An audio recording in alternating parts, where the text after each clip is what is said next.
कि ये जो समय है, इस समय कुछ चीजों को हमें ध्यान रखना है, जो चीजें हमारे लिए करनी जरूरी हैं और जो चीजें हमने बिल्कुल नहीं करनी है। ये दोनों चीजें मैं आपको बताने लगी हूँ।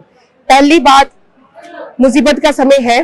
पानी उतर जाने के बाद जो आसपास कचरा होता है, जो पानी के साथ मछलियां आ जाती हैं, वो मर जाती हैं, और जो और भी जो है कीड़े मकोड़े बहुत ज्यादा पैदा हो जाते हैं, मच्छर बहुत ज्यादा पैदा हो जाते हैं, माइक्रो ऑर्गेनिजम्स बहुत, उसके लिए बड़ा जो है एक कंडूसिव एनवायरनमेंट बन जाता है। यानी कि जो माइक्रो ऑर्गेनिजम्स हैं, वायरस है, बैक्टीरिया है, उनके लिए बड़ा सूटेबल एनवायरनमेंट हो जाता है ये वाला हॉट एंड ह्यूमिड। एक तो गर्मी है, ऊपर से ह्यूमिडिटी हो गई, ऊपर से जो गंदा पानी जगह जगह इकट्ठा हो गया, तो ये बीमारियों के लिए एक बहुत समझ लीजिए कि ऐसा एनवायरनमेंट है कि इसमें बीमारियां बहुत ज्यादा फैल सकती है। तो इसको ठीक करने के लिए हमें अपने एनवायरनमेंट को भी ठीक करना है, हमें अपने डाइट का भी ध्यान रखना है। ये दोनों चीजें मैं आपको बताने लगी हूँ। पहली बात ये कि अपने घर पे नीम के पत्तों का धुआं कीजिए। जहां हमने पशु बांधे हैं, क्योंकि पंजाब एक एग्रीकल्चर स्टेट है, हमारे गांव में पशु रहते हैं हर किसी के घर में, तो पशुओं के पास में भी और अपने घर में भी नीम के पत्तों का धुआं एक बार जरूर करना है। अगर आप चाहते हैं कि कीटाणु मर जाएं, मच्छर मर जाएं, बीमारियां आए ही ना, हो ही ना।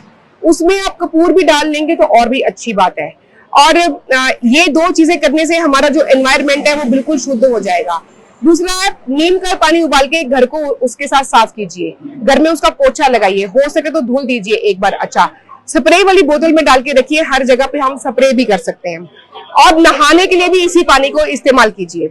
अब बहुत सारी सेवा में लोग लगे हुए हैं, इसलिए काफी ज्यादा शोर है यहाँ पे, लेकिन मैं यही दिखाना चाहती हूँ कि जब भी जरूरत पड़ी है पंजाब को, जब भी जरूरत पड़ी है कहीं पर भी सेवा की, तो पंजाबी सबसे पहले आगे होके सेवा करने के लिए आते हैं। लेकिन यहाँ पे हमारे पास देश भर से हेल्थ वर्कर्स आगे।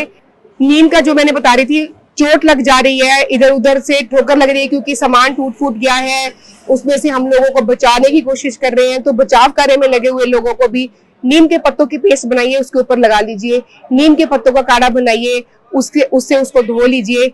यही काम करते रहिए। और बिल्कुल ये मत सोचिए कि हमारे पास कोई मेडिकल कैंप लगा, जबकि हालांकि जगह जगह मेडिकल कैंप्स लगे हुए हैं, लेकिन वो सारे मेडिकल कैंप्स एलोपैथी के हैं। हमारा जो कैंप है ये अलग तरह का कैंप है।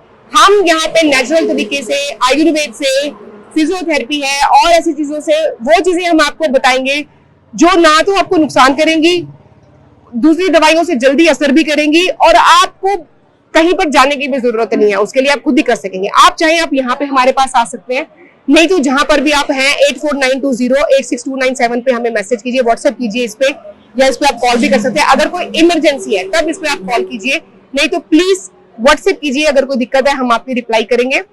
और ये जो नीम के बारे में मैंने बात बताई है, इसके अलावा किचन में बहुत सारी चीजें हैं। अगर बुखार आ रहा है किसी को, नीम का काढ़ा पिला दीजिए, नहीं तो सौंठ होती है, सौंठ हमारे घर में होती है। बच्चों को भी अगर बुखार आ गया तो सौंठ का काढ़ा बना के उनको पिलाइए, बुखार उतर जाता है।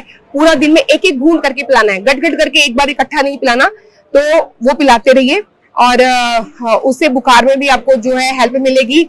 बाकी नीम के काढ़े से नहाइए, मच्छर भी नहीं काटेंगे और जो है इन्फेक्शंस भी नहीं होंगे। जितना हमसे हो सकता है हम इंफॉर्मेशन जारी करते रहेंगे। आपके सवाल आप हमें भेजते रहिए, कमेंट्स में भेजिए या उस नंबर में भेजिए।